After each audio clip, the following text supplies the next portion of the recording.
Welcome, everyone, to Talented Universe on this evening of September 21st, 2024.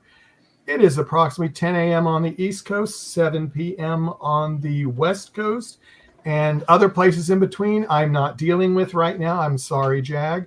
I've got enough to think about right now. That's fine with me, man. That's yeah, cool. No, not usually, but that's a whole other... I'm chill. Yeah, you're chill, right? Well, right now we have Kevin Good with us. We are hoping Derek is going to join us. He is in the middle of something fun for one of the other shows for Electric Entertainment, and we're hoping he will finish, or we might have to have him on at another time. But I'd like to introduce my co-host first. Marcia, how are you doing this fabulous evening? Hi, I am doing great. I am, for those who don't know me, I am the admin of the ARC series fan group on Facebook, and I am very excited to talk about visual effects this evening. Yay! Yeah. And Jag, how are you doing this glorious evening in Texas? I'm disappointed. I don't like being here. I'm sorry. I don't even know why I'm here. I'm kidding. Glad to finally see the man, the genius, the awesome behind the show, the ARC, in terms of visual effects. Are you kidding? I'm excited. And I guess you want me to introduce him? Yeah, you don't believe me? Okay. I don't believe you. No, but since you are so excited, and you might as well go introduce Kevin Good for us. Okay. Well, I have the awesome pleasure. We're going to talk shop tonight, Kevin. I swear we're going to be up for 9 hours talking shop here. But I'd like to introduce Kevin Good. Yes, sir. Thank you for joining us. Thank you so much for having me. This is great. Good deal. Yeah. Well, we are back excited. to Michael. We are excited. Let's see. I'll just go ahead and throw this up first. This is from our chat room from ARC 54. Have you done any visual effects for ARC 54 yet, Kevin? Have I done any visual effects for ARC 54? No, I have think not. so. Yeah, Okay. no, that's season 21. 21. Yeah, that's season 21. Okay. Hi, Kevin. Your fellow Arcaholics say good evening. What is more difficult to film special effects wise? A large movie like Geostorm or a TV show like The Ark? And which do you prefer, VFX or GS? Green screen? Is that green screen? I think that must be green screen. Yeah. So I hope that, well, not to downplay myself right out of the gate, but I hope that Derek can join us because he actually worked on Geostorm and I did not. And so he can answer that more specifically. Oh, okay. I think, so like, in terms of like visual effects, I mean, I wrap all these things into visual effects. Anything that's kind of like on the digital side, I'll call visual effects versus like practical effects. I think they're very similar. It's just when you have a TV show, you have like no time. The show's coming out. There's a lot of shots to get done, and you have no time. And so I think some people thrive in that environment, and some people like to have a little bit, like to be more meticulous, and some people like to throw a lot of things out there and work efficiently. And not that you're not working efficiently if you're on a feature, but there are different paces in TV and movies, I guess. So,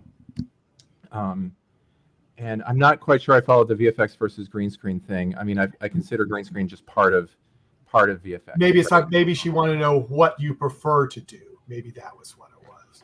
Yeah. So just a little bit about me. Like, basically, I'm an Unreal Engine specialist, and that's where Dean Devlin, who CEO of Electric, brought me on because I think he's very forward thinking in terms of how the industry is moving and how the technology underneath it to make the shows, right? And if you look at a show from 10 years ago or 20 years ago, and like what they were able to pull off and what kind of a show they were able to provide,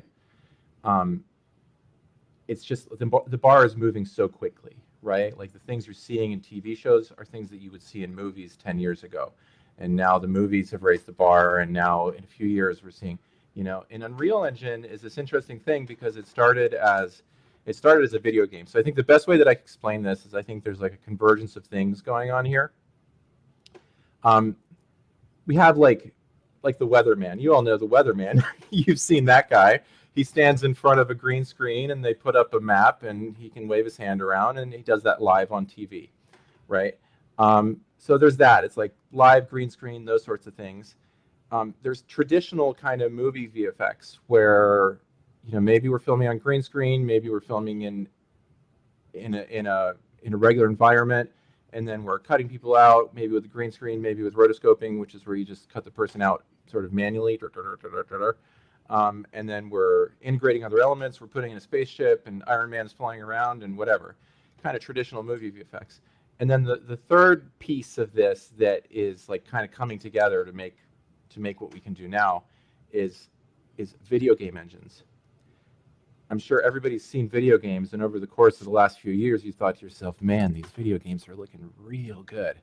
They're looking real good, right? And they kind of look as good as the movie.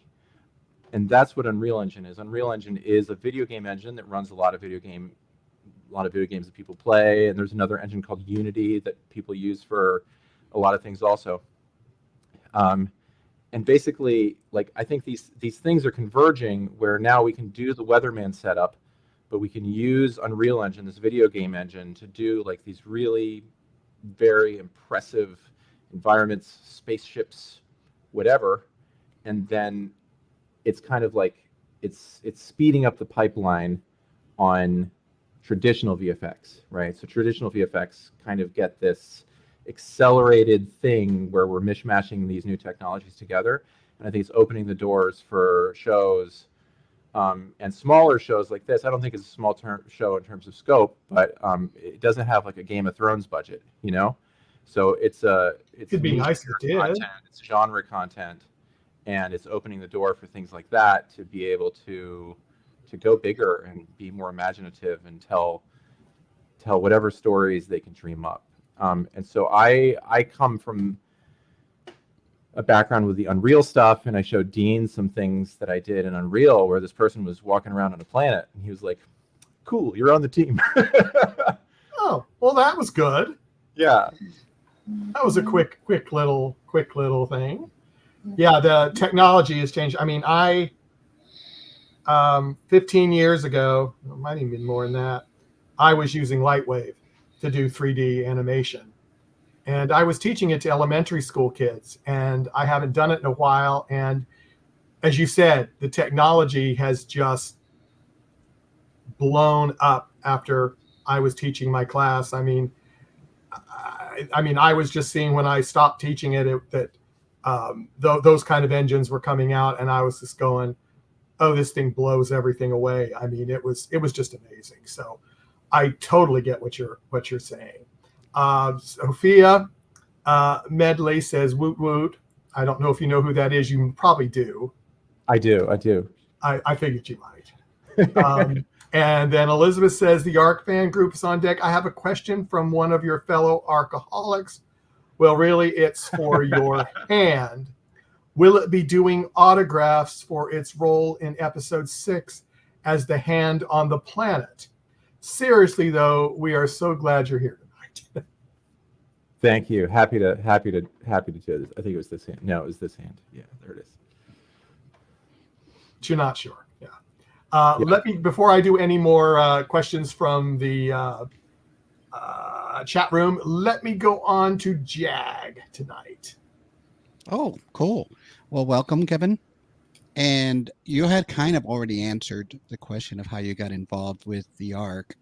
It's important to know the Unreal Engine because I also have that. It's important to know that it's free so that people can play with it and you know, deal with some of that. And I'm telling you, it's going to get technical here, folks, because I've played with some of it. I'm not at your level. I'm not that good. That's why it's not Jag good. You just need to team up with Derek, who worked with me, and he just makes me look really good. That's my secret. That's the answer to all the technical questions. Is that you ask Derek, and he solves it. Derek. Yeah, you're very humble, as I've seen on Twitter. But let's talk about a little bit about the actual production. How do you like? So you did the planet scene. I believe in the ARC. I'm trying to remember the episode where they go to the planet. I'm assuming that was in. Yes, and that was Unreal. I mean, I'm sure. Yeah. how did you? I guess how do you approach that? You're given a script, and then you got to go. Okay, I got to build this. How long do they take to render? Any changes? That kind of stuff. How do you walk us through your day? Let me preface that, since we're talking about the 206 planet. Let me preface that with a fun story. So my son, who's 6, he comes home from school, and he made these little planets, and he shows them to me, and he's like, "What planet is this?" And I say, "Well, that's Earth." He's like, "Yeah, that's Earth." And he's like, "What planet is this?" And I'm like, "Venus." He's like, "No, guess again." It's Mars. He's like, "No, guess again." I just couldn't guess the planet. He says, "That's the planet that you made for the spaceship TV show." Oh, Isn't that just the It's sweetest too thing adorable. you've ever seen? Oh this my is gosh. Rainick J from episode 6. Yeah. that is Yay. amazing. Cutest. So I keep them on my We already know where he's going. So to answer that question, the 17-part question there, I think it started with a script and then a conversation with Dean and Jonathan, who run the show, and them talking about the look and looking at reference images. Oh, we want the planet to kind of look like this, the kind of dustiness.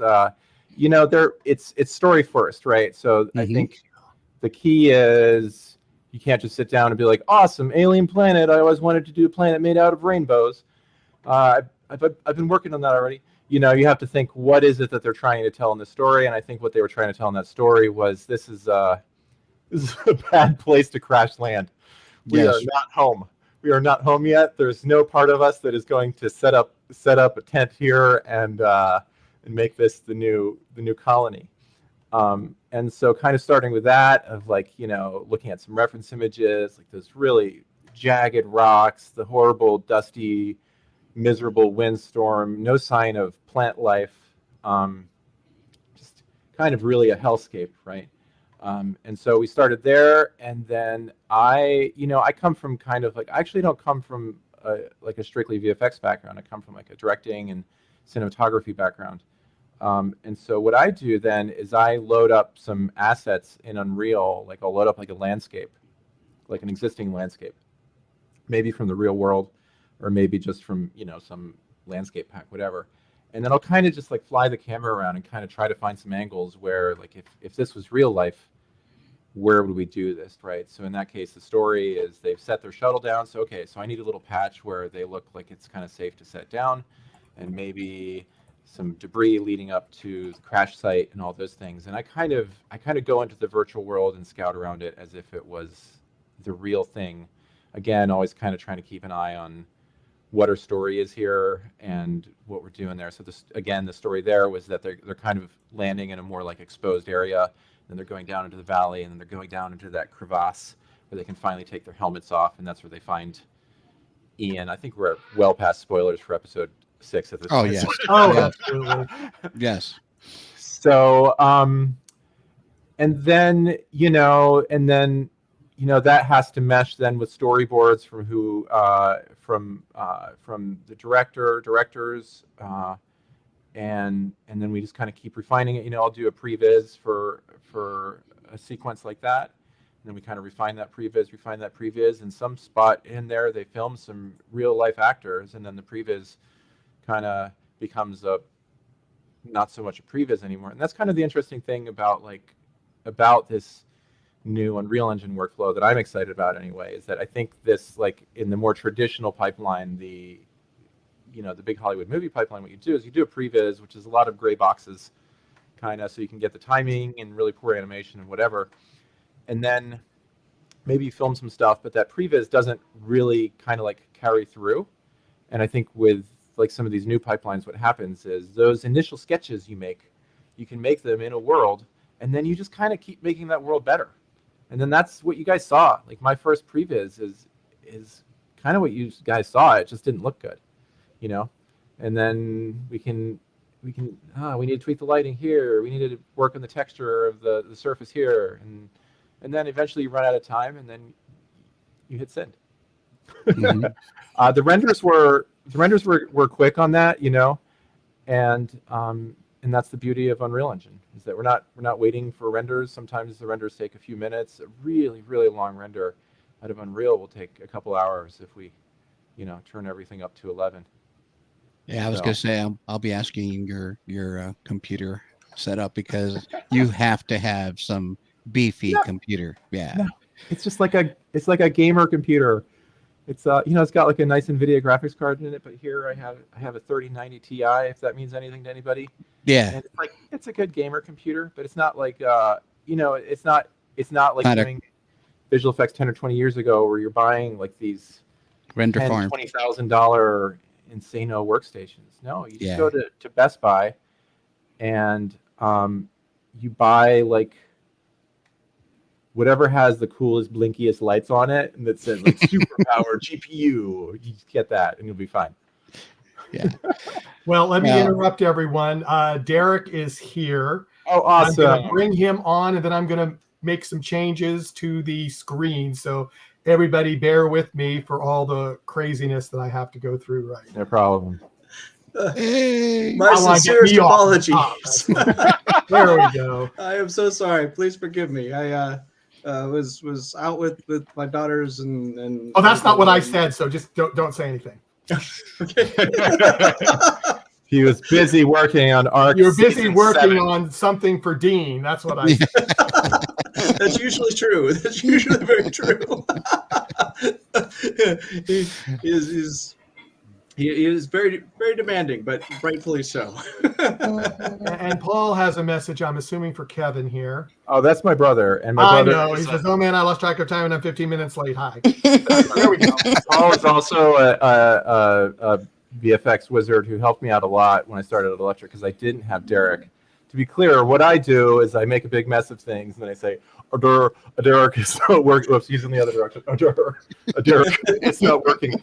And then he makes everything work. And before Derek started with me, Paul was helping me out with that a lot. So it's a bit of a family affair there. But There you go. and Paul is an amazing guy. I actually knew him online a very, very long time ago in I think 1998. Something Oh yeah, like that's that. centuries ago. Yeah. He was one of the key figures of a fantastic online forum called Polycount, and we were all on IRC. And if anybody had any questions, Paul was the guy that usually knew the best way of doing something. Absolutely fantastic individual. He was. That's great. Yes, indeed, Paul. Indeed. So, I wouldn't mind kicking it back to Derek because the first question that came in was one that I was fully Oh, you want to go back to that one? unqualified to answer, and Derek is extremely qualified. Okay, to let me answer. go back. I think that was Yeah. 54. The Geostorm. Yeah. Yeah, before you arrived, Derek, there were questions coming in that I was just bumbling my way through like the nincompoop I am. Yeah. Oh my goodness. Okay, what was more difficult, Geostorm or the Ark? They are completely different beasts. The wonderful thing about a big show like Geostorm is that there's time and there's A little more money. more money. Yeah, more people. I worked on Geostorm and it was fantastic. And my main job was to kind of make sure that a shot would work and kind of have Dean kind of approve of how something moved and how things would work. And then all of my work would be thrown away. And it would be handed over to a much larger studio, and then just hundreds of hands would all craft these absolutely unbelievably complicated and beautifully crafted pieces of work, and it would take an army of people, and I was just the one that would make sure that the work of the army of people would be in the correct direction, if you will, which is very, very important, because if you have hundreds of hands all working towards something, and then someone looks at it and says, what if the ships were coming in this way? It's suddenly a very expensive decision. So it's much easier and better to kind of get all that stuff out of the way. And but the thing about the Ark is the timelines are much shorter. And actually, probably the biggest difference between the Arc and Geostorm is with the Arc. Kevin brought in this real time kind of engine workflow, which is kind of a whole new world where you can kind of come up with this easy kind of previs thing, and then you just kind of paint it up, and it's pretty much still the same work. So instead of throwing all that stuff away like we would do on Geostorm and hand it over to people to kind of recraft, you can actually just take that stuff and just kind of keep adding onto it. And you're making me sound very smart by echoing an answer that I gave. So thank you for that. Thank you for that. Well, you are a very smart individual there, Kevin. Well, probably Derek was listening to the podcast while he was working hard for Dean at the time. Yeah, it's like, this answer is completely wrong, but I just have to repeat it so Kevin doesn't look bad. Yeah. But it's yeah. So I mean, that's the other, specifically Geostorm. That was like 2015, 2016 is we were working on that, and like visual effects move so quickly. In 2015, 2016, like people were experimenting with real-time engines and stuff like that for visual effects, but it's still very experimental. And it was still very kind of like, video cards at the time usually had no more than like 1 gigabyte of memory on them. And now we're up to like 24 gigabytes of memory. So you can put so much more stuff onto those things. And possibly even more important, there's new kind of algorithmic techniques that are being used that people have dreamed up. Like there's for like streaming in information on the fly, so you can have like vast amounts of like detail on things that like the engine, the rendering engine, can like kind of offload and load on as required, which was not. And this is all coming from that game side of things that I was talking about, right? Because when you're playing a video game and you walk from the one room to the other room, you don't want to sit around for an hour and a half while it loads the other room. They would absolutely that game, right? Yeah. And so the game engine industry is actually huge, right? It's a multi-billion-dollar industry, and so much R&D. So many smart people are working so hard to optimize that stuff and make it quick and make it usable, and then we kind of end up being the beneficiaries of that.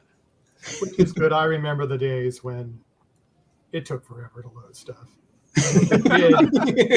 It was stick figures and just lines for walls. I'm sorry. I remember those days. Yeah. Which direction do you want to go? In. I want to go north. Exactly. And you had to press N or something weird would happen. You have fallen through something and you go, okay, what does that mean? I remember to this day playing, I believe, as King's Quest or something back in the early day with Sierra. And you remember how you had to move the rock or something and, to find whatever was in there. And I remember when they were, well, no, what was funny is you would go to that scene, but you would see the rock be painted afterwards. So you knew that was the rock you had to. So it would show the scene and then the rock would, appear. I go, oh, move rock. Absolutely. Yeah. Absolutely. That's awesome. So, and then just to go off on a wild tangent for a moment here, the other reason that I wanted to bring Derek on here, and I try to come across humble, and it's really not false humility here. Like, such a huge team of people are working on visual effects for a show like The Ark, right? And so there's just so many people doing so many different little things, and I think that's one of the things to get across with the whole visual effects thing. It's like there is no such thing as somebody who like does visual effects. That's not like a thing, right? There are people that do like 3D modeling, and even there's like hard surface modeling, or it's like soft surface modeling, or like organic things, and then maybe like if there's somebody who's like a hair specialist, and then there's somebody else who does skeletons and rigging, and then there's somebody else who does animations on character, and we're just talking about characters now. And then on the other side, there's 2D, there's compositing, there's somebody who's going to be really good with fluids and doing explosions and simulation-y type things. There'll be, I could put everybody to sleep if I kept going down this list. You know what I mean? No. That's very true. No. Yeah. And so that's part of the thing is like, I think when you're thinking about visual effects for a show like this, or anything of any scale other than somebody's YouTube video, you're talking about like a big team of people with a lot of different expertise. Yeah. And as a team grows a little bit, it's great because then, you know, if you do need to do a camera track, you can say, Mark is a killer camera tracker. You know, he's gonna nail it instead of me fumbling through a camera track, which I've done some camera tracks, but I'm not the camera tracking guy. You know, and so that's one of the things. And Derick is a pretty extraordinary person because he also does cross the line between. I feel like also in the visual effects community, there's generally the people over here who work in 2D and comp, and there's generally the people over here who work in like 3D. And Derick is one of those unicorns who kind of like straddles that line, right? Yes. So he came from a background doing And he shifted to 4D. doing both of those things. So I've had the great pleasure of just working with people much smarter than myself in both camps. And I would started out as a 3D generalist, so I would kind of bring together all the specialists' assets into the scene and get it all pieced together so as one cohesive piece, which I would then frequently hand off to the compositor to do the 2D compositing. And then, I would, if they had any questions or any requests, like they wanted like a different pass, or, they were like, sometimes they'd be like, oh, there's this thing that was shot. And if we just moved these things over to cover that thing that was like accidentally in camera, that would save, many, many hours of work. And so then, I had the pleasure of kind of seeing both sides and being able to help out both people.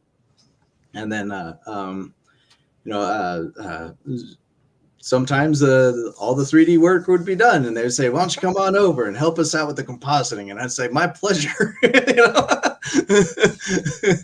So and then I was also like in the mid '90s, I wanted to be a computer programmer, so I really got into kind of like programming language stuff, and that's very useful for both compositor people and for 3D people, because there's lots of like boring things that nobody wants to do, like naming files or exporting and importing things 300 times, doing one single process on it and stuff like that. So being able to help people automate stuff was another like way that I was able to make myself useful for both compositors and 3D artists. And so I was got some wonderful exposure into kind of magic tricks, if you will. It's like it's really cool, like, and like not like there has not been a single project that I've been on where I've not learned something new. It's extremely rewarding being able to it's a constant challenge. I think one of those things is like, not that anybody like ever learns how to do their job, but I think definitely with this very tech-centric stuff and these game engine things, like if you're not moving forward, you're going backwards. You can't stand still. You know what I mean? It's just like it's tricky stuff, and and you can see that in the evolution of shows and how they look and what they can do, and hopefully, Arc Season 2 is looking better than Arc Season 1, and hopefully Arc Season 7 will look better than Arc Season 6. And 5 more, Yeah, and then 10 will be fabulous. 10 will be that's the line. We can stop there. Right? That's when we get to Season 32, it's really going to slump. I think so. Yeah, because they've been everywhere by then. They've just done everything. Yeah, everything. Yeah, that's actually one of the wonderful things about science fiction, and having the scope of settings and the scope of your story encompassing the entire universe is that there's a lot of places, a lot of things. It's not like think of a show like The West Wing or something where it's pretty much Washington D.C. You know, very very limited to what you can do. Whereas like the Ark, you know, they're able to you know, very well explore like you know finding yourself on a space station, very limited place with very limited resources, and you know when there's an upheaval and like you know, oh no, everybody in charge is gone, so the you know watching people like learning and figuring things out and like you know making mistakes and you know dealing with consequences that and overcoming all the challenges and stuff, it's very exciting. And now you know they're stepping onto a planet, and you know you get to see what new possibilities and stuff. And I'm sure you know that's you know they're just visiting the planet. Now you've got these you know they've got this whole place there, and then they also have more characters heading off into the space, and I suspect they're going to be chasing them down, but we'll see. Or you blow up another planet. I mean, you know, hey, whatever works. Absolutely.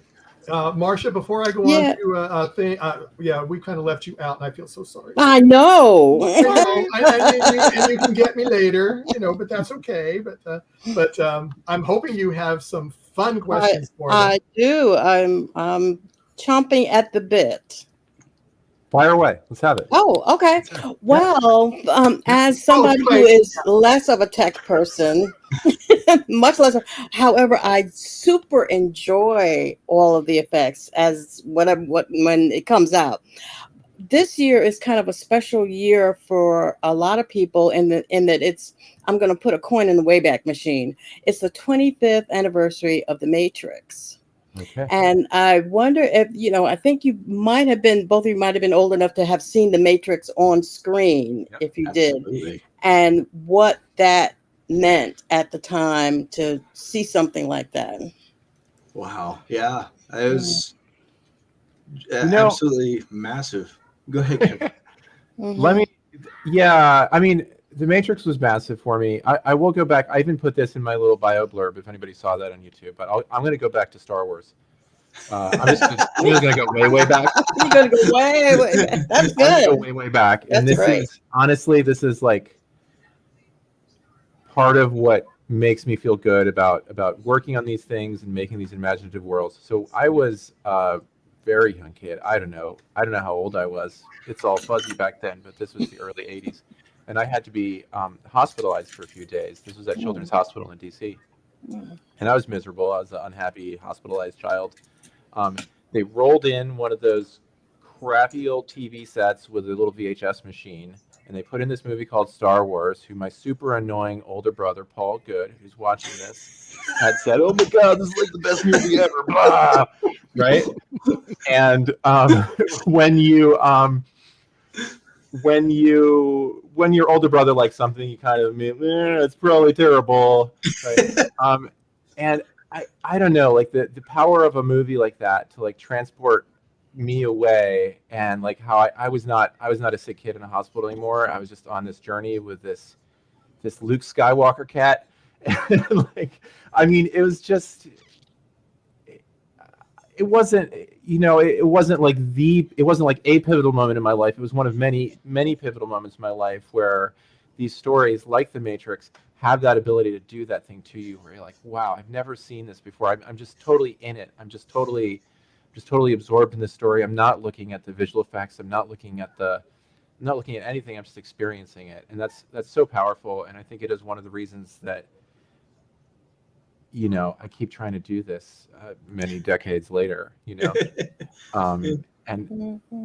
and I think that happens every time we get one of those. Every time we get a Matrix, it can reset that, and it can just kind of fill you with that. Like, wow, it's just so imaginative, you know. You know, one of the things that I think is like, you know, possibly even as a visual effects artist, and I shouldn't say this, but you know, like Star Wars and The Matrix, like both of those, like the story was very much like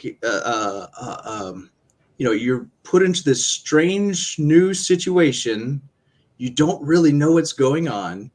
You're learning all these new things. You're discovering new like possibilities. And there's the whole world is being blown wide open, right? Yeah, and it's like, and the amazing thing about like both of them is like the main characters. I don't want to poo-poo anything, but they're not that interesting. Like Luke Skywalker is not that interesting of a guy, and true. Neo is not that interesting of a guy either. But you get to watch these people like just try and figure out how to deal with a whole new paradigm, and just you get to watch them like discover and learn, and you get to kind of occupy their perspective. And sorry,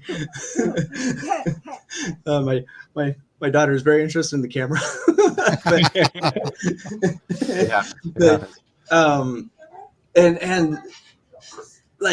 And then when you layer incredible visual effects on top of that, like again, things like kind of that you haven't really seen before, that really just help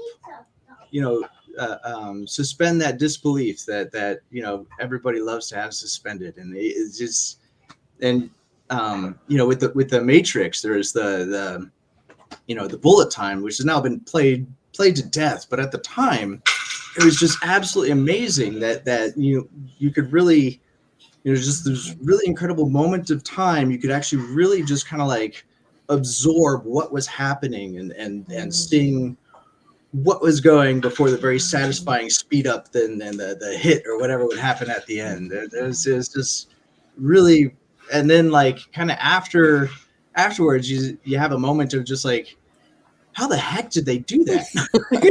Like, how did they do that? My mentor, he was kind of asking me about like, what is visual effects? And he was just like, what do you think it is? And it said like, and I was like, I think it's being an artist, right? You're creating, pretty pictures and trying to convey complex ideas in a very kind of succinct and easy to understand, very visually satisfying way. And he was like, yeah. Well, there's a reason that we called it industrial light and magic. And that word magic is like really key to it. Is you kind of get people to, whoa, what, wow, okay.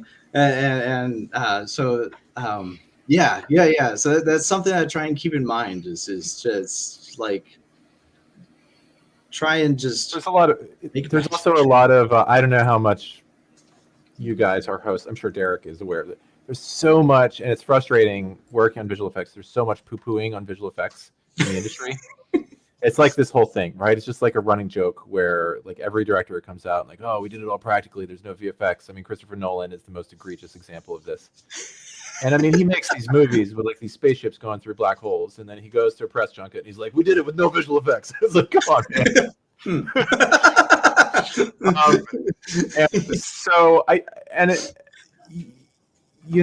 There's a reason for it. I think like with any fast moving and nascent technology, there are those examples. We can all point to these examples of really, really kind of egregious stuff. But you can also do that with the pre-computerized visual effects, and it wasn't all roses back then. People just look at it through rose-colored glasses. I don't know when the last time you watched Ghostbusters is, but that big bit where Rick Moranis is out in the hallway and the ghost dog bursts through the door and is chasing him around, it is not up to current standards. I love the movie. I just rewatched it. But I think it is about the artistry. It's what this is all piggybacking on what Derek was just saying. It's about like, it's about having artistry there. It's about having people with vision and the tools to execute that vision.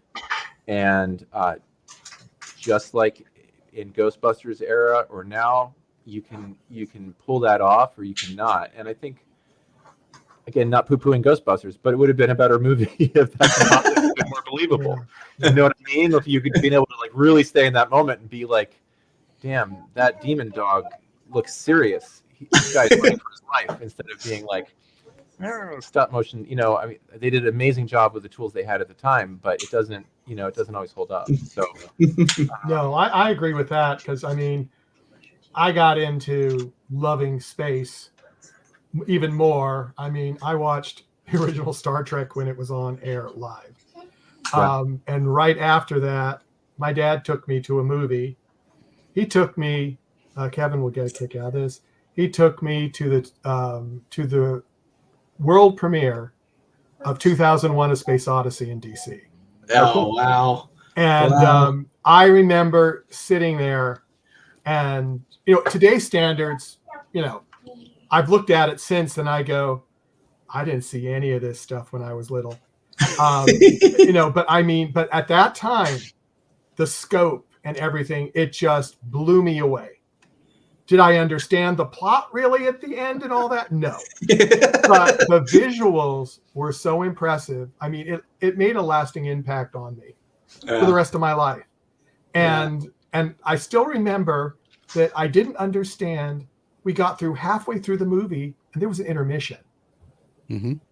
And it was like, I look back at that and I go, wow, that was weird. But and they were publicized 2001: A Space Odyssey. Here's the program. I remember that. I mean, that's how much of an impact that was. And that was back in 1968, I believe, was the world premiere. So there's still some stuff in that is absolutely amazing, though. Oh, yeah. Like, my favorite scene is when he's like, is towards the beginning. He's just like walking through the space station, and you start seeing him like jogging. The jogging, and he's completely, and you're just like, that's not how gravity works. What's happening here?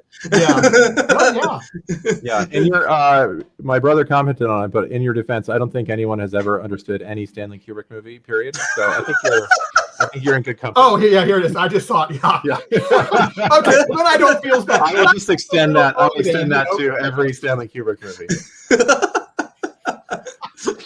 I think that's the point. Yeah. And let me catch up on the, and I'll go back to Marsha, because I cut Marsha off, and I know she's going to kill me. But talk about the different changes using a UE with a green screen or a video wall. Challenges of using, okay, so just to explain what those things are real quick, right? Video wall is like you're in a jumbotron, right? It's a bunch of LED panels. You're standing inside a TV set, essentially. Mm-hmm. And this is what got super popularized by The Mandalorian and some other big shows. The Batman, the movie The Batman, used it extensively as well. But The Mandalorian is kind of the one that everybody knows. It's a super cool technology. It's super impressive. It's really good when you're doing a show about a Mandalorian that has a shiny suit on and he needs to be reflecting that environment. That's really where that technology, pardon the pun, shines. See what I did there? Yes. Very punny. Yeah, thank you. That said, it's insanely complicated. It's insanely expensive. And I was just looking at some BTS for the Last Airbender Netflix series. And they touted a lot of volume work that they were doing, a lot of LED volume work that they were doing. And I looked at all the BTS, and every single one of their volume shots had been, like, the backgrounds had been entirely replaced. So basically, like, getting the pre-production, because if you're filming on the LED volume, it's called, like, in-camera VFX, because, like, the promise of the premise is that what you're filming is your finished visual effects shot. When you hit cut on the camera, it all looks right because you had that background running live. You know, it's basically just the evolution of like rear projection, the old James Bond movies where you had a ridiculous driving scene with that screen behind him, and he's like, "I'm driving," you know. It's just the evolution of that. And so the idea is that when you hit cut, you're done. In practice, getting the pre-production tight enough that you can finish all those environments to the level that you want them done to, and filming on the day and matching the lighting and getting everything to blend so perfectly, it's not happening. It's happening a little bit, but it's not happening like as much as the Mandalorian promo materials would have you believe. Yeah. Right. Reality rears its head, and it says kind of like, oh yeah, this did hold up, but then they decided to move the camera somewhere that you didn't anticipate, or they wanted a cooler background, And I think a lot of that's the other thing about visual effects is like things can always look cooler. You can always add more with more time and more budget, and you can always if there's time and budget to do stuff, you can make stuff cooler. So you make something as cool as possible. You film it, and then when it's done, like everybody looks at it and they say, "Well, we can make this better." we got time to make it better. Let's make it better. And yeah. And so you still end up with a lot of just purely in camera shots, but then there's other shots where you're just like, let's make it better. And then the other thing about the video walls is like they surround the set, but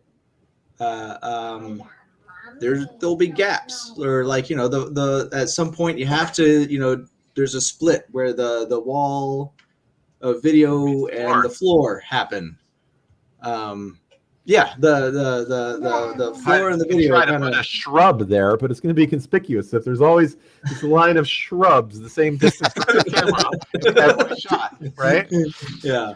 So frequently you'll film the thing with the shrubs in there, and then you'll be like, you know what? Let's paint out those shrubs and put a car there or something, and so and so we did on Librarians, which we can't talk about yet in any specificity, but we did some volume work where we ended up just having to fix up a lot of stuff that was volume work, because that's just kind of how it goes, and people don't like to talk about that. Maybe I'm not supposed to be talking about that. People probably not. Dean will probably come on any second now.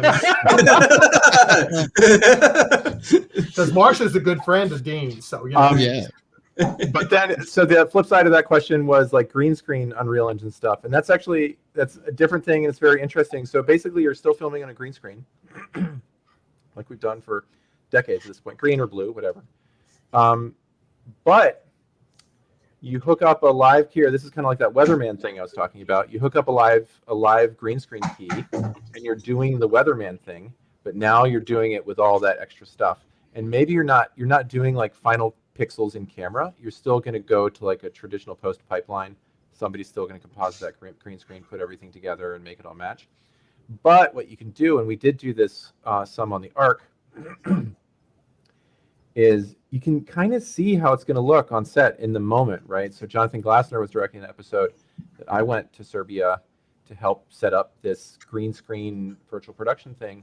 And then Jonathan Glassner, instead of sitting there and looking at his director's monitor and just seeing a person in green, which is kind of frustrating, hard to visualize things, hard to say, hey, should the camera be right here or right here? Right, these little adjustments that make things look better that a cinematographer would like to do.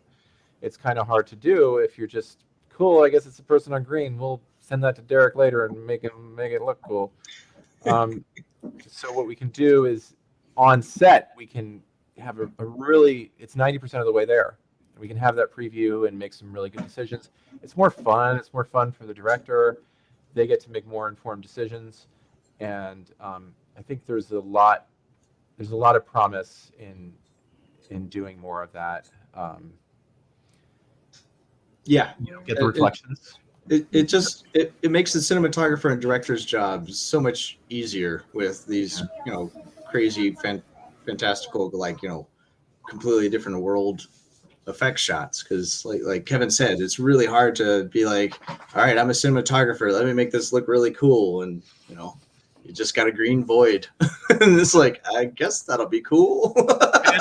Pan over from the building. You mean just that patch of green over there? Pan over from the spaceship. You mean the other patch of green over there? Cool. This is fun. Yeah, and I had the pleasure of working on the previous Librarian season back in from 2014 to 2019, I think. And yeah, there was quite a few shots where we would lay out the library in the background, and a lot of times it'd be like, oh, I wish the camera was just 3 degrees higher. It would look like you could see that cool part of the ceiling. And sometimes we would like, you know, shift the image down a little bit, but then we'd have to like do the extra work of like painting up parts of the practical set to try and like make it work. And it was all just because the cinematographer had nothing to look at, like nothing at all. And it's it's really exciting to be able to see stuff. Now, Kevin mentioned the fun factor of having the green screen. If you want to talk about fun, the video volume wall is super fun from what I hear. Like, it's fun. Yeah, the volume won't look. It's very fun. Everybody has a hoot. The actors love it. Yeah, right. It feels like you're in a place. You know. Yeah. Yeah, there's one sequence where we got to play with lights quite a lot on that volume set, which was it's really cool. Like, you know, in you know a traditional set, you have, you know, a handful of lights, but with the video volume, you know, 180 degree, if not more, wall, you have literally as many lights in any configuration you would like. Like, it's which they did some really cool stuff with the new librarians that'll be coming out, which I can't wait to. You've already said too much. Well, Dean hasn't written it yet, so we're fine. Okay, Marcia, more questions. Well, you were. Or did he answer everything for you? No, well, you were talking about. See, I'm on the you know, beginning, less than beginning side, so I can ask the questions of the people. That's great. You mentioned looking back at something that might have been done. You know, we talked about 25 years ago, and how Star Trek and they will have enhanced the effects for this generation. Yes, the special editions. Sometimes I have to be honest, sometimes it irks me just a little, because I kind of like the classic kind of crappy stuff, because I know how hard they worked at it. I know, you know, it was a product of its time. I agree. You have so many tools that you can do fantastic things. What do you think about that dilemma? I think there's I think there should be room for both. So, Exactly. like, especially when you're introducing a young person that has been completely spoiled by the you know, capabilities of contemporary movies and visual effects. If you know, it's like, oh, here's Jason and the Argonauts, and they're just kind of like, that looks really Stupid. weird. Like, yeah, this and it's just like, no, you don't understand. Harryhausen, he had to like invented all this stuff. Was amazing. Like he figured out like how to, you know, position the camera in the right spot so that the perspectives would match, and he also figured out like how to animate the dang thing so it looks, you know, fit in the real world and stuff like that. You know, they were dealing with literally chemicals on pieces of gelatin, like, you know, so you can only make those edges look so good with the and like that's what I think a lot of the young audience people would see. Like, they'd be completely pulled out of the story. Any sort of disbelief that they may have been enjoying would be ruined, and their kind of eyes and their brain would say like, "Well, this is what is this?" And it takes them out of the story, and that's really what I think is the important part of movies and TV shows and stuff. Is it's really all about the story, and that's kind of suspension of disbelief is the kind of. I also do. Yeah, I agree. I really love the idea of just having the original versions available. You know, I think that's frustrating if you can't just like, can I just go watch the theatrical Star Wars? No. Like, no. Yep. The explosion. Not unless you have them on VHS. It's going to have that ring around it at the end. You know. That said, I also do give a lot of deference to like the directors. You know, the directors. If the director comes out, or the original creative team behind a director might be too narrow. But you know, if the director comes out and it's like, yeah, we just couldn't couldn't do what I imagined when we made this movie, and now we can do what I imagined. It's like, oh, okay. I mean, you get to own that. So I do give some deference there. I think it's very cool to have like the historical record though, and I think that's important. And I do get frustrated when it's like, nope, sorry, you get the special edition or nothing. That kind of stinks, right? Yeah. I like and appreciate that point of view. I thank you for that. Okay, Michael, I'll give them back to you now. I totally agree with you. As I was telling Kevin before you came on, Derek, I used to teach animation to elementary school kids. Oh, wow. The old program Lightwave. Oh, how cool is that? Oh, and I ran across, yeah. I've told this in a couple of other shows, but it makes sense with sci-fi. I was told by the camp director, because it was a summer camp that I did this part of it with, and she said, okay, you're teaching it to my 3rd to 5th graders. I need you to teach a class because everybody likes your animation class, but it has to be beginning kindergartners through 2nd grade. Using Lightwave. Wow. And I looked at her and I said, I mean, she kept lowering the grade. I used to be 6th to 8th graders. I used to do middle school kids at this camp. And then they said, oh, well, we're not really going to have the 6th to 8th graders. You need something 4 and 5. Yeah. So I did 4 and 5, and I did. That's incredible. Then 2 years later, she says, we got to add 3rd grade. Wow. And so then after that, it was K to 2. And I just went, what? Wow. I mean, at a certain point, you hit a language barrier where it's just rotate that 90 degrees. With the 6th grader. Right. Yeah, rotate that 90 degrees. What does that mean? Well, see, what the parents liked is I had to teach high concept math, 3-dimensional space. Wow. And they loved that. Wow. And I was teaching that to 6th graders, and that was hard. Then I had to teach it to 4th and 5th. That was even more fun. And then K to 2, I had to change the way I taught it. And you'll understand. I don't think other people will in the audience, but this is what I had to deal with. So I said, okay, K to 2, there's no way I can teach them modeling, how to model the objects. I cannot teach them how to do that. It was hard enough with the 3rd to 5th graders. And so I did pre-made objects, and I just had them put in lights and move the camera. And after first 2 days of camp, 50% of the kids crying. I'm literally telling you the truth. Crying because they could not figure it out. And half of them quit. That I understood, and I would have to tell them, I said, look, this happens every time.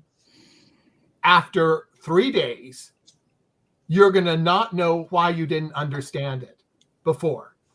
They didn't believe me, but I did. And the ones that survived, they were like, and I asked them after day 8, because we'd have 10 sessions.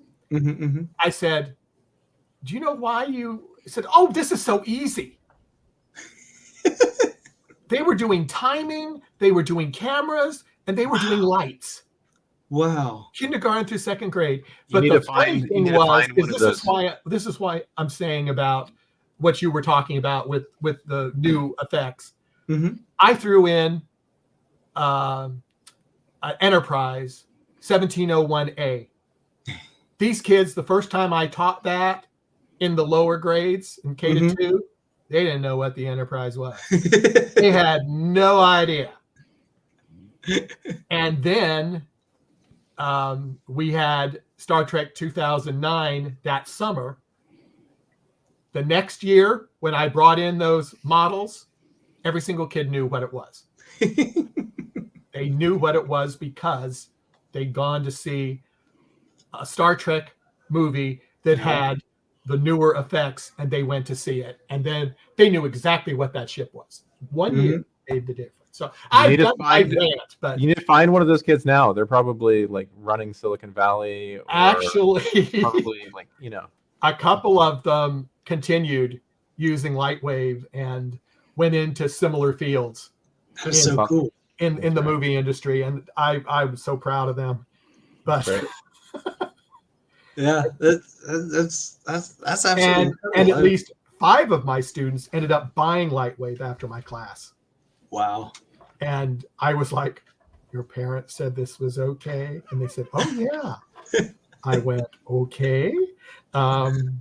You know, and I'd run into the parents and they would just say, you know, they're so excited. Their kid just loves it still. And some of them entered their stuff in college level plus film.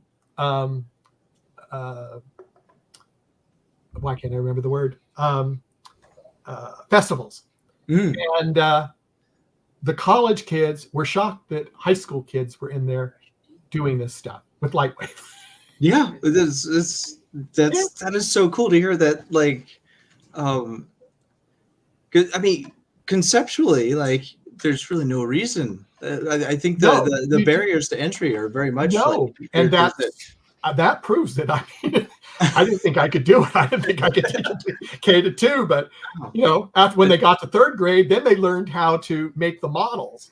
But they had all this background already from K-2 about how to move everything. So I didn't have to. I just had to teach them how to build. Then they could go on when the rest of the class was learning how to model, and they could just go ahead, you know, or they could they do the models and then they just go ahead and do all the cameras and the lights and everything else, you know. Mm-hmm. So, but yeah, it was fun. But I'm not saying, I'm not asking any more questions because I just took up all this fabulous time from the market. That's fantastic. And like, you know, thinking about it, like, that is an incredible vector for learning, because it's like, you know, especially with a program like Lightwave, like, there's like, it's geometry, like total geometry. It's geometry, and then, you know, on top of that, there's like, kind of, depending on where you want to go, you can, like, you know, just talk about just purely like visual language, like visual art stuff. You can talk about, like, you know, it's just and then like once you start exploring that space, you can get into things like, you know, story structure eventually, which, you know, starts becoming language arts. And this the kind of giving kids creative tools that will challenge them in all sorts of interesting ways. That I would love to see your lessons plans, actually. I have them somewhere. Oh, wow. I've got them somewhere on one of my computers. Yeah. I'm gonna contact you later. No, do. But let me go through some of these questions. I just feel so bad, but I had to tell you because everything you were saying, it's like I lived it. I just lived it. And I thought, it's actually kind of, so Kevin mentioned, like, you know, it's kind of the director's discretion, but, you know, there I remember when the first kind of special edition Star Wars things came out. I know we keep coming back to Star Wars, but I remember seeing those and just, like, I completely rejected them. I was just like, no. I understand that now there's this cool scene where Jabba the Hutt's talking to Han Solo, but, like, not a cool scene. No. No. Blasphemy. Marsha, do you agree with that? I agree with that, but to keep answering Marsha's question, like, I do give a lot of deference to that Lucas guy. Like, he came up with this whole thing that I feel like we love it, or the Wachowskis come up with this cool thing and we love it, and then we kind of put ownership and identity on it, and it's like, well, but they came up with it. They get to say, this was my intent. That's all I'm saying. And I totally agree. My reaction to the special edition Star Wars was, ew. So, thankfully, there has not been a special edition Matrix that I know of. Have they redone the bullet time to make it look worse? No. At least not yet. Yeah, don't wait till they... Yeah, it was kind of interesting what they did with the last movie. It felt a lot like the creators were like, no, we should stop. It was very, very, like, very interesting what they did with that. And, like, with the Matrix universe, there, like I love exploring, especially like I don't know if you guys have seen the Animatrix and Yes. like there's some really very Yes. fascinating storylines that they Absolutely. explore, and a lot of stuff that like really kind of get you thinking, which is one of the things that I love about good stories is it gets you thinking, and wonder about like possibilities and stuff, and that's kind of the job. That's the job Mhm. of a VFX artist, I think, ultimately, and that's why I kind of went back to that scene in Ghostbusters, which again, I think everybody should be able to watch the theatrical Ghostbusters if they want to. But I think the job of like a VFX artist is to not snap people out of the story, right? And if some amazing shot happens where Iron Man bursts through the portal to the hordes of whatever, you should be feeling this intense moment, saying, "Oh my God, this is such an incredible moment! I can't believe I get to see this thing." You should not be saying, "Wow, the visual effects team did such a good job there." You know what I mean? Yeah. And if you're doing that, something's probably wrong. The storytelling isn't clicking. The visual effects aren't good Careful what you enough. say. And there's a reason I'm saying that. I'll post this little comment right here. Oh, yeah. I totally agree. Oh, James DeLorean. James DeLorean, there are certain additions in this special edition that were improvements. I totally agree, but who gets to be the arbiter of that? That's where I was saying I give a lot of deference to the people who made it, right? Like they get to kind of say this was our intent. They get to say this is the thing we could make, and then if they are going to revise it, they get to kind of say this was our intent. I think if somebody went back to the Harryhausen and tried to fix it, that's where it gets sticky. So Yeah.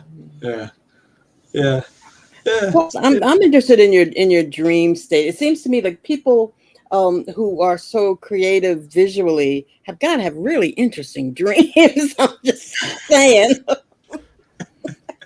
Do you think does your dream state help your creativeness? You wake up and go, oh, yeah. It has happened. Not as much as I would like, actually. I'm very nightmare prone. I think the deadlines provided by television production raise my anxiety level, and then that translates to just nightmares about anything. These general anxiety nightmares, like the one last night was just like I was like just trying to get ready, and I don't even know what it was for. There was no deadline. It was just trying to get ready, and I obviously was failing. So unfortunately, no. I think my the anxiety takes over there. You were trying to prepare for Marcia's questions. That's interesting. I have had some dreams that kind of give me a visual idea. I remember on the Librarian series there was the old one, not the new one coming up. There was a scene where they find themselves trapped in this like very bleak world where the library has disappeared from reality, and they need to recreate the library kind of from memory. And we're trying to figure out how to make this scene where we see the library forming from, like they're all sitting in a circle and in this like jail cell looking situation, and they come together and they just remember the library, and the library forms around them, and trying to come up with way. And on that area, like had a dream that was kind of like reminded me of some kind of stuff that you see from like maybe some Hindu kind of inspired visuals and stuff like that. And I remember like, because I'd been trying to figure out how the heck we were going to try and make this happen, because the direction was basically like, yeah, so the library comes out of their head. And I was like, what does that look like? Dressel, are you the library? Is that what? We're all the library, Kevin. Everybody's the library. No, whether or not you know it. Library, I know it. I think. But most of my work related dreams are like the computer's crashing. Oh no, how do I fix it?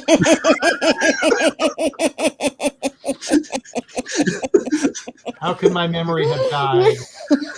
You're getting the dream is you're getting a text from Dean. When can I see it? And you look at your computer screen, and there's this little spinning circle. That's the dream. Yeah.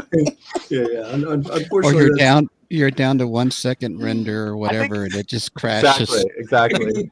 I think, and I'm curious actually what Derek or the rest of you think of this. I think, like, broadly speaking, and I could be totally wrong, this is just my own personal little theory. I think there are, like, I find in, like, creativity, I find that there are the sketchers and there are the photographers. And the photographers are the ones who like to kind of like explore the world, and the sketchers are the ones who like to just start doodling and see where it goes. And I'm very much in the photographer camp, and this is what I was talking about earlier when I think it was Jag who asked me about like the process of that 206 planet and coming up with that. I said I just grabbed a landscape, any random landscape, but then I start location scouting it like I would as a cinematographer, kind of like trying to find something. And I think other people would take a very different approach. They would have a piece of paper, and just be like, oh, we could put a thing here. Crumple that up. Maybe we could do. Oh yeah, that's something, And they kind of like build up, and I kind of like I kind of carve away. I look at something that's there, and like, well, if I just flatten that little hill, the ship could land there. And then if we just kind of, so I don't. Do any of you find that? What rabbit hole am I down right now? Derek, are you a sketcher or a photographer?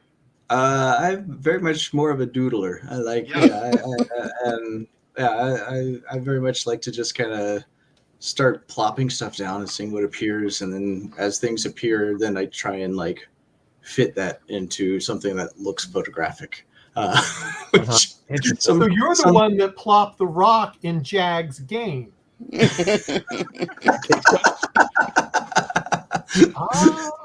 We finally meet. Well, something I've learned talking to you both. It seems sort of like an orchestra with you have the person who's an expert clarinetist, you have a violinist, you have a oboist, and then you have to figure out how it all fits. So it's like a symphony, and we get to see the end product of we get to hear the symphony. You might not have any idea what the oboist is doing. Right? I have no idea. Out and listening to Mozart's Requiem, you're like, there's an oboe on stage and he's blowing. I just know it sounds good when you put it all together. Yeah, exactly. And that is quite amazing that you're able to bring all those things together and make it so that I don't have to think about it. All I have to do is look at it and enjoy it. So thank you. That's the goal. Yeah. And that's why I'm not trying to have false humility, but that's why when people are trying to credit me with doing visual effects for the Ark on Twitter, I'm like, who's that? Who's that? Very small piece of the pie. I worked very hard on that small piece of the pie, but it's a very small piece of the pie. Yeah. But it's part of the pie. It is part of the pie. Absolutely.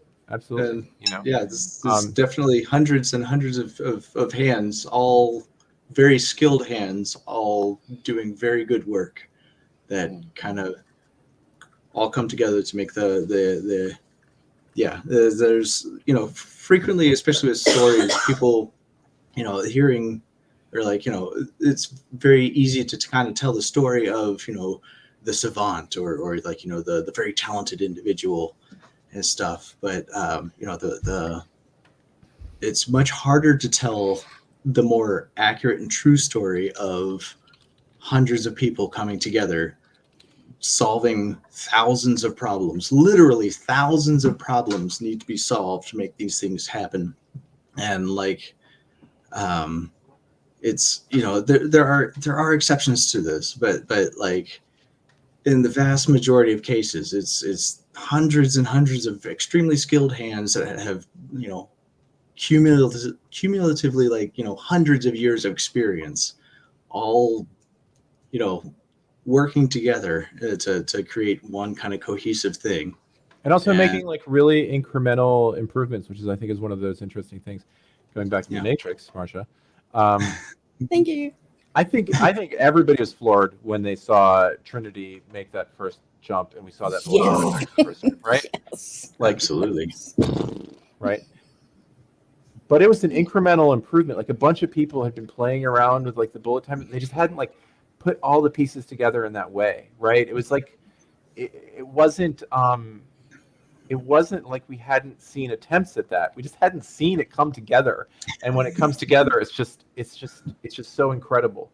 And so that's one of those really magical things about it is it feels like these big leaps, but really everybody's just kind of like doing this, and then every once in a while there's one of those projects, one of those people that comes up with something at like a Matrix level where I don't know if the Wachowskis were just incredibly lucky to happen to get what's his name, the visual effects supervisor, who happened to have this idea that fit with their story perfectly, you know. But I think then it Paul's gonna chastise me, my brother, for not knowing the name of the visual effects supervisor on that. Oh, I haven't posted everything. He's been chastising me. he's been cleaning your clock, let me tell you. John Gata, thank you, Paul. I almost said that was on the tip of my tongue, but I didn't want to say it because if I got it wrong, then it would be like serious chastising, you know. So I don't know, you know. I think sometimes it's just a little, you know. Lucas didn't know he was making Star Wars when he set out to make Star Wars. He thought he was making a fun movie, you know. And just like a lot of things come together, a few little incremental improvements over at ILM. Some dude named John Williams, who turns out he's really good, right? You know. Who? He doesn't work. What are you talking about? He knows a really good oboist, though. Yeah. He does special effects music. That's it. He supports our special effects. That's what he does. Yeah, he does. And so I think every once in a while, and a lot of it is just serendipity, but like a couple incremental improvements get made in some technology or some idea that people can use, and then the right people come together, and something really magical happens, and then. Yeah. Well, I'm going to pop in because it's been a while, and I've been holding a lot of things real quick, and I know we're getting short on time. Oh. So I know everybody gives the Matrix, and yes, rightfully so. And I know Star Wars gets some love, but I got to say, Last Starfighter did it for me. And Sky Captain in the World of Tomorrow was also something I loved because both of them, yeah. the visuals were incredibly fundamental for those time periods. And I think that also helped, you know, where we are now in terms of, like you said, an environment. Because, I mean, Sky Captain was literally just green screen. And it was just amazing how they pulled that off so realistically for back in the day, you know. Yeah. So I'm curious on, you know, you've talked so many different, you know, disciplines and how something led to another and how, you know, somebody you know, not necessarily cashed in on it, but, you know, banked on it to make it what it is. Where do you all stand on AI? It can be useful. It can be very, very useful. It can also be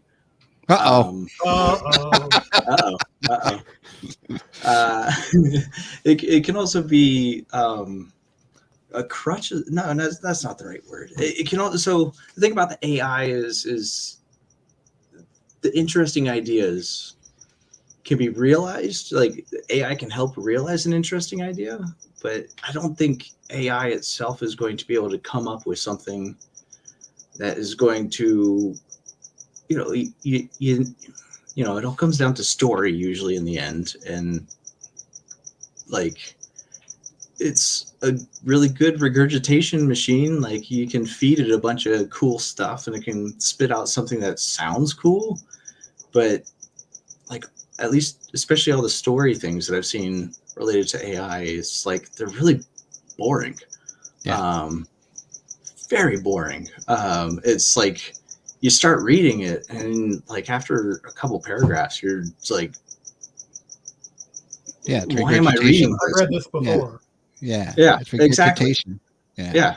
And as far as with visual effects go, it can be great for kind of like trying to get an idea that's in your head quickly out onto a thing so you can show it to somebody else and say, is this I'm thinking of something kind of like this, like, you know, But if you want something specific, it's actually a lot of work to get it to do something specific. Right. Like, and if you're like, I need a picture of a deer, it can make a really nice picture of a deer. But if you're, trying to create a character that does specific things, like in a specific way with specific timing, interacting with like specific things, it's actually very hard to manhandle it into like doing, creature jumps on top of a van, then goes around, and you just see it up close, and then it takes a swipe at a person. Like it's super hard, and it's much easier to do things in a more traditional way, where you paint up a creature, and then you model the creature, you rig the it's actually ends up being less work doing it traditionally than it is to try and train the AI, because you basically have to do the work and show it to the AI in order for the AI to kind of take over. That said, like it can be a useful tool, and I think it will continue to make things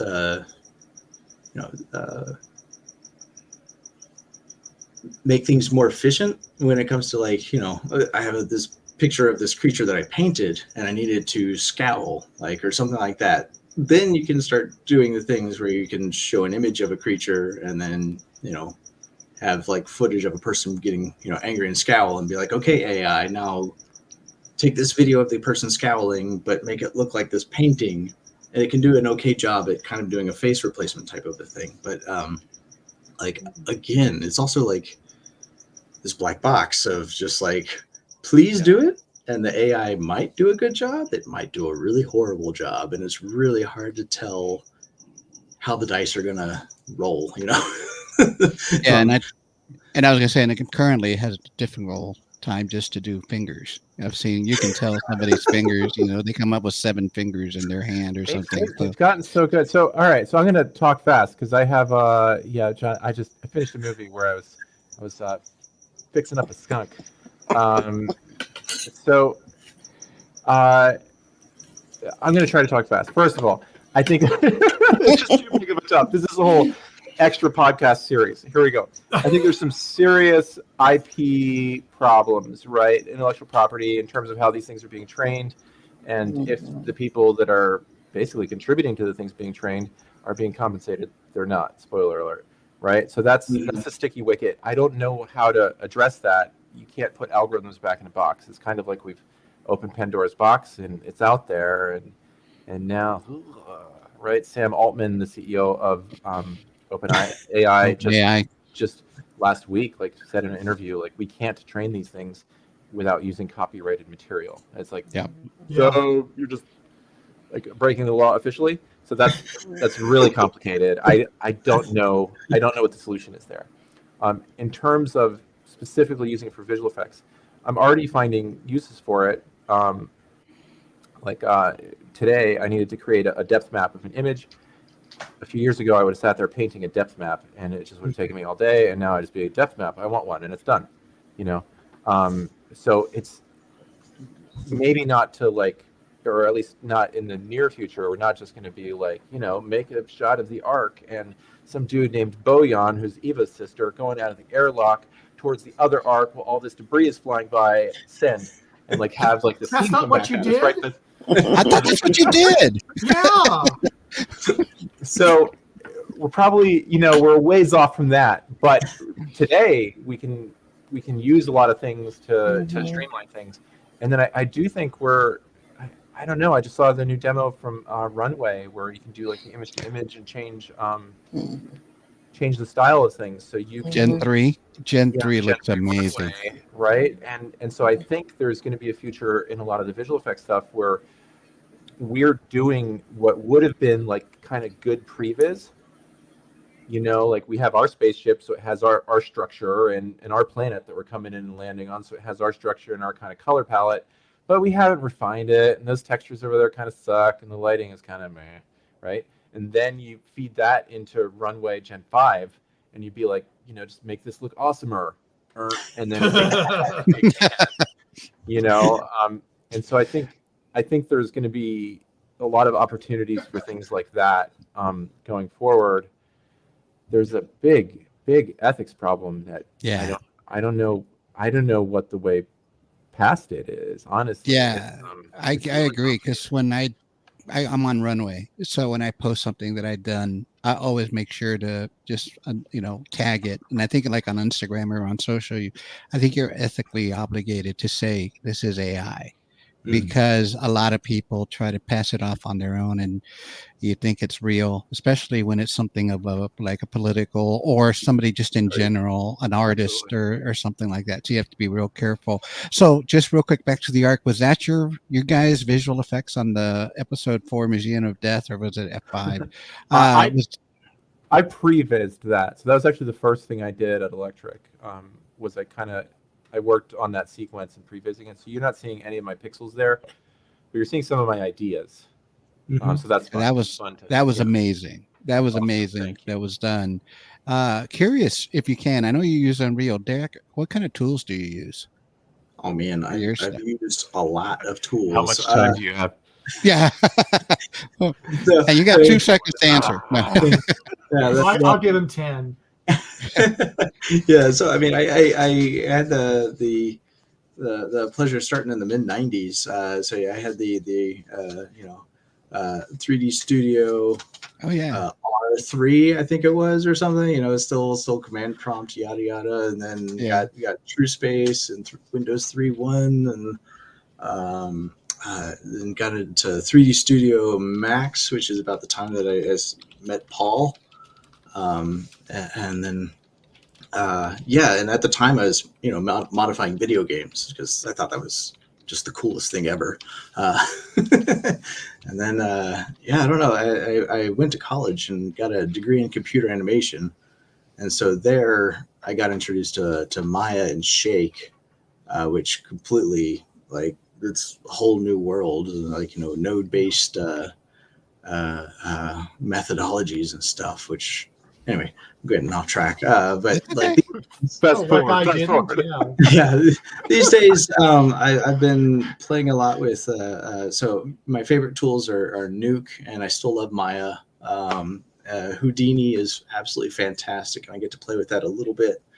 But I'm also still just so much faster with Maya and a lot of stuff. And Nuke is probably like my absolute favorite, like, Swiss Army knife tool. I play a little bit with Fusion, which is very powerful. That was the most diplomatic thing that Derek has ever done.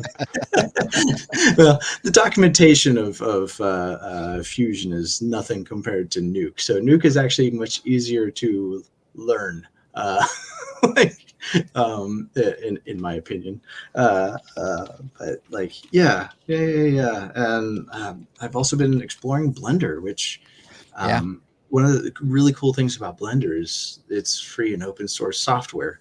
Meaning the financial barriers that Michael was talking about with Lightwave, it doesn't exist. Anybody can download Blender and start experimenting, do all sorts of really amazing things. And anybody can download Unreal. Yeah. Well, for Unreal is free. For now. Is it really? They announced it's still free. Yeah, they announced for corporate use, there's a subscription fee now. But that's if you go after, I think it's free if you do something with 1 million things or whatever. If after 1 million, I don't know what it was, 1 million units or $1 million users or something that use it, then you have to pay. But it's free if you're like your own guy, right? I mean, your own guy. It's still free if you're your own guy. Yeah. Okay. Good. I'm. It'll be crazy to see like what what kids coming up today are doing, because I think there were like really big barriers to entry. Yes. Back in the 1700s when Derek and I were children. And pterodactyls were roaming the earth. And you have to fight the pterodactyls while trying to do your 3D graphics. And it's just like insanely expensive computers, with insanely expensive software. And now it's like you can go to Best Buy and like buy literally anything that says gamer on it, and you'll be fine. Yeah. And then you install Unreal Engine for free and Blender for free, and there's a compositing program for free. But Fusion is pretty capable. The free version is pretty capable. And so, like, and these aren't like the second tier. Like, Unreal Engine is not like the second tier tool that you have to use because you're the broke kid, and Blender is no longer the second tier tool you have to use because it's the broke kid. Like, people are using these on real productions. People are using this when they could spend the money on anything. They're choosing to use these tools because they're excellent tools. And now, some 15-year-old who's making a little short film with his high school buddies, blows your mind. He or she can just, have access to such powerful tools, and I think it's really going to be incredible. Do you all remember the movie 405 back on the YouTube where this guy rendered that he was on a high? It was, I can't remember the guy's name, but he was on a Jeep. Landing. The airplane lands on the Jeep. Yeah. You remember him? Yeah. I haven't seen this. I need to look it up. Oh, it's the 405 on YouTube. Oh, cool. I'm gonna write that down right now. It's like one of those OG viral video YouTube visual effects shorts. It was amazing that I think he got a job after that to do some visual effects because it looked so good for what he had. And in the there you go. Paul knows about it. Oh yeah. That was amazing to see. Watching that over and over again. How did you do that? How did you do that? Yeah. How did you do that? And it was funny because they showed I don't know what was interesting, the 405 itself or behind the scenes, how he did it, because it was both interesting that they didn't have the mega super cray computer and, all the software that, it was just basically bare bones, and they pulled off, Derek, you'll love it. I think you'll love it. Here's a question that I'm sure Jag can answer. Nope, wrong one. Never mind. What was the one with the car chase? Like a viral. That's what I think. It's short. Yeah. Yeah. Anybody know that answer? Oh, I've seen a couple. I know. I need to know which car chase because I've seen like the Unreal one when they had the Matrix on that one. That was pretty cool. The little trailer they did with the Unreal Engine when they were announced. I think it was 5. I think it was that they were showing the whole Matrix, and the whole acting and everything else. Yeah, but don't remember the car chase one. But there's many. Fast and the Furious. Derek composited a little bit on that one. Yeah, I was going to say if it's Fast and the Furious, yeah. Yeah, well, there's in Fast 5, they had a lot of green screen cars that they were driving in the rain, and we needed street lights and rain droplets on these windshields that were actually not on set, so there were no windows on set. So we added CG windows onto all the cars, and well, you're the one. There's a scene that their car's going off the parking garage. I thought that was realistic. Was that you? No. Yes, Derek did all the visual effects in all of the Fast and Furious movies. I was the oboe player that sit there and figured out how to get thousands of raindrops on windows that did not exist, and get the reflections of the roads looking good in the windows. So okay. Well, let me just say back to the arc. The effects have been. Don't get me wrong. First season effects were great too, but the other effects this season have just been amazing. I just wanted to give you guys and the people behind it as well the applause that they definitely deserve, because some of the work has just been impeccable. It's just been amazing.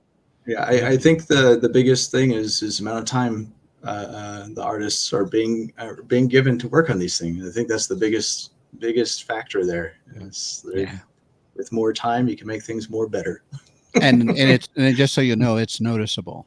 In that, some of that, the detail of the ship and, the explosions and some of that stuff that flies off, and, especially Boy, and that episode was amazing, the way that was all done. Your team and the people you work with, along with yourselves, pat yourselves on the back, because that's vast majority, I believe credit goes towards fried effects. They do that. absolutely- Yeah, they're because Fried absolutely Effects. fantastic. So Fried Effects is like the main company doing a lot of the visual effects in the show, and then there's Mhm. kind of like Electric Effects, which is me and Derek, still Derek. Yeah. Hopefully me again at some point in the future.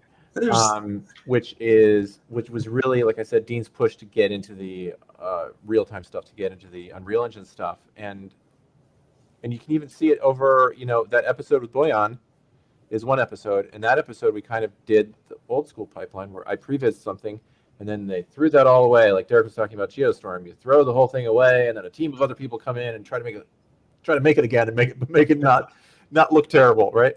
Yeah. And so that episode was that kind of workflow, and then one episode later, episode 6, the planet was the new kind of school workflow where the previs is what you guys saw on TV. It just kind of kept getting better. Yeah. And we never did that. Well, let's throw it away and go bring it into some serious software and do it again. Yeah. Just- Were you responsible for 10 and the wormhole, you guys? No, Not at all. I did not really touch 10. I was on a few calls about 10, and I was pitching some things on 10, but they had me busy. So Okay. I did not. Yeah, we were talking about how to do the aging. That's 10, right? Yeah. Yes. We were talking about how to do the aging, and I had done some aging on a previous project, and so we were kind of flirting with that. And I think it basically came down to this makeup team seems really confident, and Kevin is way too busy. And I think they made the right choice. The makeup team did a phenomenally good job, and I was definitely too busy. So had I rushed that out between all the other shots we were working on, it would have not looked nearly as good. So. Well, I'll take it back to Michael, and then my last question later. Well, I mean, I am so far behind on. I tried to get some of these comments, but it's like, I am so sorry, people, but we just had so many comments, and I'll just throw out some fun ones. For stuff we talked about 20 minutes ago. And here's one that we were upset about. If it'll pop up, there we go. Han shot. We know that. And excellent point. and I appreciate this from your brother. Yeah. Oh. Yeah. I would like to have had you in my class too. So But, and then James asks, "Has Kevin done his unplugged set yet?" Oh, there you go. Little musical intermission. James, I had told him that that's a different podcast with my music co-host. So yeah, that's for season 43 of the arc, when we've just run out of things to talk about. Well, that's gonna be the season when we do the musical for the arc. Yeah. Oh, now we're talking. Promise it never happened. Yeah. And I did that. That's about it. Those were the highlights. But those were the highlights of some of the stuff. If I missed yours, I am so sorry. But we are short on time. Marcia, I wanted to let you have another 15,000 questions. Well, just a little tiny bit about the music. Kevin, you were talking about how the visual effects are a whole team, maybe hundreds of people. Music, like a guitar, is more solitary than creating music. And do you find that helps with balancing that kind of energy that you need? A little bit. It's fun to be able to pick up a guitar and make something, make art. Right. Mm-hmm. It's very hard to sit down at Unreal Engine and be like, "Hey, everybody, here's my art." Mm-hmm. Yeah. That's very hard. You have to be quite good with a lot of time on your hands, much more than the 3 minutes it would take you to play a song. Yeah, I think one of the wonderful things about music is how immediate a lot of things with visual effects. You'll sit there and you'll spend several days on a couple seconds, whereas with music you can improvise and you can just start going and see where it takes you. And it's very immediate. That said, I just love writing music with people. I directed a show recently, a very small show, but we did a musical number, and it just had to do a musical number, and I co-wrote it with a friend of mine from high school that I used to play in bands with, and it brought alive all these art creation feelings that have been dormant. I love that collaboration, and then I got to go over to the Newman stage at the Fox lot to record a bunch of the score with the live orchestra. Not the score that I composed, but the arrangement for the song that I'd written the song, and then it got arranged. And we had like live musicians, and again, there was some oboe guy in there playing. I don't know what he was doing, but it sounded incredible. And in that case, it's, you know, there were dozens of people just working together as the most fine-tuned machine I've ever seen.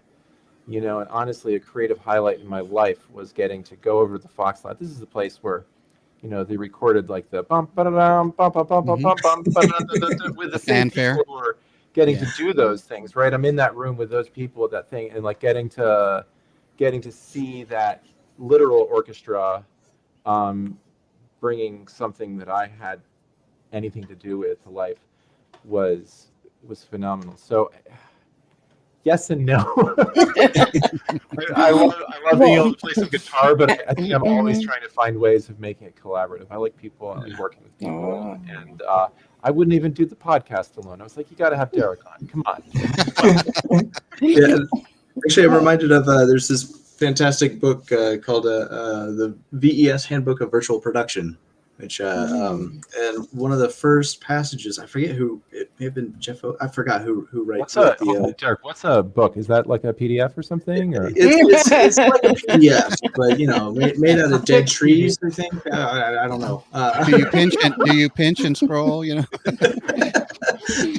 How do you turn the page? This great, how do you turn the page? Introductory thing that actually like kind of talks about like how the way things are moving is becoming more like a jazz band. They're trying to get things where people are kind of jamming together, where you can have multiple people working in the same world, kind of plopping things together and creating things and riffing off of each other. Absolutely.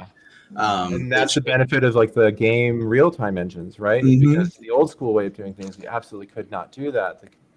The tech wasn't fast enough, but now you can. And also the video games are designed for multiplayer online stuff, so you have all this like kind of consistent world that's you know, unified. And I wish I could remember who wrote that passage in the so again, we're the beneficiaries of like these billions of dollars that have been spent to make the video games look awesome and be these amazing multiplayer experiences. Now, you know, Derek and I can go into the same project in Unreal Engine, and I can be flying a camera around, and he can be placing things, and we can be talking and kind of like building up a world or whatever. And it's just, that's just kind of cooler than the other way. The future is now. The future is whatever, and it's incredible to see what creative like you can do. I was gonna ask, is there something that you still do not have a tool to do that you would like to do, but you just don't? Yeah, the technology. I think it's just like complexity, right? Like it's how you can kind of do anything you can dream up now, and you've seen that in movies over the past 10 or 20 years. They've gone from kind of having limitations on them to really it's just like whatever you can imagine. But it is like, how long will that take? How big of a team of artists will that take? How long will that take them? And then there's budget and schedule constraints that, you know, reality that meets reality, and then you know, you have to kind of be creative. I know Dean has told this story, and I think that's the thing is like you're trying to tell some story. Dean tells a story about I'm blanking on the movie right now, but it's a Roland Emmerich movie where there's this prison scene at the end, and they had totally run out of money for it. And Roland Emmerich came up with just this really creative way of putting some mirrors together to make it look like it was a big crowd of prisoners in this prison. And he did it from like a few bucks worth of stuff over at Home Depot. And he created this whole like world, you know? And I think still, even with all the tools we have, I think that's the really valuable skill, is being able to say, okay, we want to tell this story. The story is huge.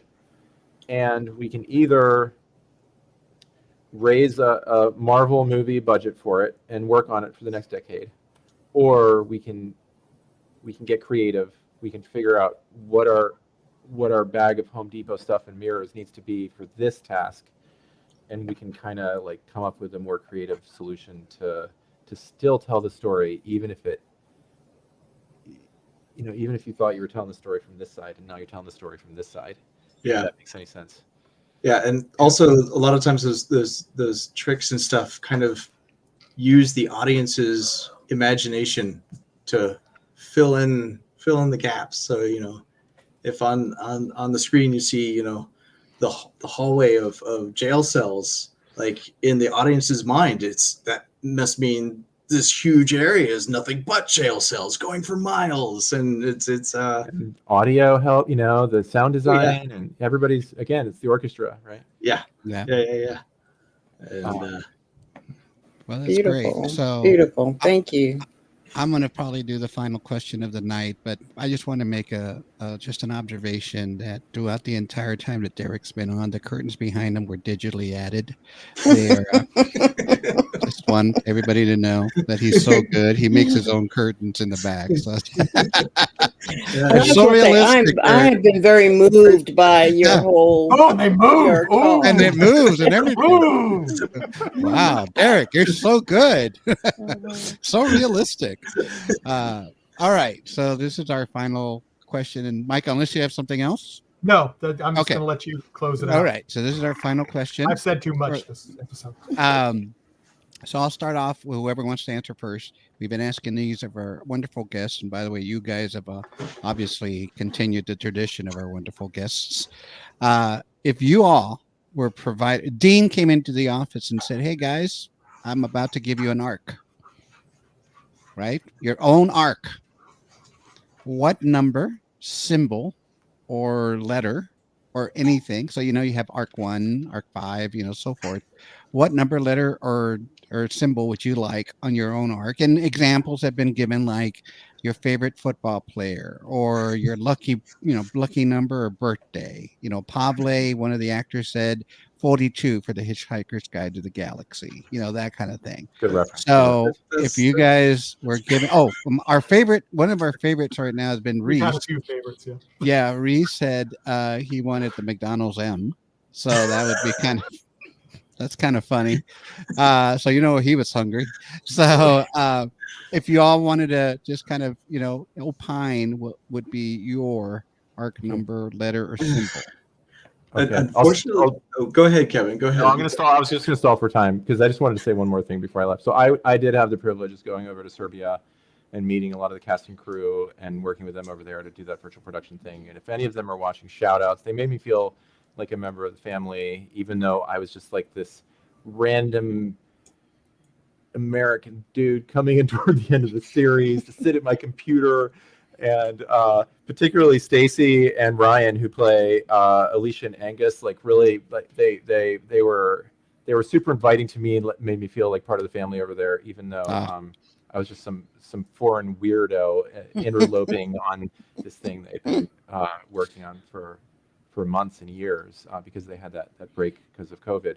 So if anybody's watching, shout out to y'all. It was really awesome to actually get to meet you. And unfortunately, a lot of the people working on the LA side of things have not had that opportunity. So there you go, Derek. I stalled for time. What's your number? Good job. I was gonna say 42 because it's like it's a good one. It's a good one. I mean you can. You'll just have to fight. And then you just have to battle. That's all. Yeah, and he has a katana, so and he's got a katana. So. Oh man, I don't know. I'll go. I would do something just to be extra nerdy. I would do something in hexadecimal, right? Okay.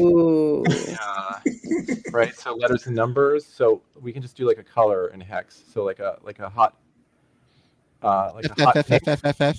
That would be white, right? So like a hot that would pink be would white. be like FF. Something middleish like 99. AA. CC, FF99CC. All right, I'm gonna load that up and see what that looks like. oh, I can't wait. I'm gonna Yeah, have to figure that one. FF99CC. That's like a hot pink. I'm going with that. I FF99CC. like that. Yeah, That's I my favorite love it. color. That's fantastic. Extra. It's just like extra nerdy, but also playful and pink. There you go. There you go. Oh, very good. Very good. And I can't come up with anything better than 42. You can just ride on my coattails. Pick up one of your here. I'll give you some help, Derek. Pick up some of your favorite software. Pick up one of your favorite software that you have. Put up what Paul said. Put up. Oh, Paul said just at Trust Industries. Yeah. Pick up some of your favorite software. Go look at the back and look at the serial number, and that could be your number. I love it. I love it. Yeah. 00009. How about that? Okay. There you go. There you go.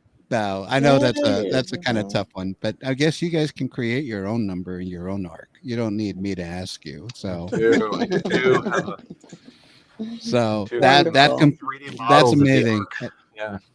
But yeah, every time we ask that question, it's always interesting to see the answers we got. So I do love yours hex number there. Right, it's gotta be extra nerdy. It's the arc. Come on, let's. Yeah, but I mean, it's gonna be kind of hard to put all that in that space. So.